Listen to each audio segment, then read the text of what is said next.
Hi అండి. ఇప్పుడు మనం చూస్తున్నాము SGK cane pro 3R sugar cane machinery 3 roller 1.5 HP మోటార్తో ఉంటుంది. దీనికి ఇక్కడ ఒక క్యాప్ సిస్టమ్ ఉంటుంది. క్యాప్ ఓపెన్ చేస్తాము. ఇక్కడ ఇది 3 ఇంచెస్ ఉండడం వల్ల మనం ఎంత లావుగా ఉన్న చెరుకునైనా కూడా చాలా ఈజీగా పెట్టేయచ్చు. నేను ఇప్పుడు దీనికి మీకు ఆపరేటింగ్ సిస్టమ్ చూపిస్తాను చూడండి. ఇక్కడ ఒక నాబ్ సిస్టమ్ ఉంది. దీనే ఆన్ ఆఫ్ బటన్ ఉంటుంది. 2లో పెడితే ఆన్ అవుతుంది.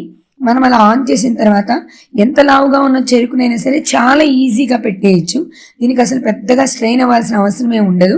మీరు ఇటు సైడ్ చూస్తున్నట్లయితే ఈజీగా వచ్చేస్తుంది. ఆ 3 రోలర్స్ ఇక్కడ కనిపిస్తున్నాయండి. 3 రోలర్స్ మనం చూస్తున్నాం కదా, ఈజీ క్లీనింగ్. కింద చూడండి, మనకి చెరుకు రసం ఈజీగా వచ్చేస్తుంది కదా, చాలా ఈజీ ప్రాసెస్ అండి. వచ్చిన తర్వాత చూడండి, ఒక్క అటెంప్ట్లోనే మొత్తం అంతా కూడా మ్యాష్ అయిపోతుంది. చాలా ఈజీగా అయిపోతుంది. SGK cane pro 3R sugar cane machinery.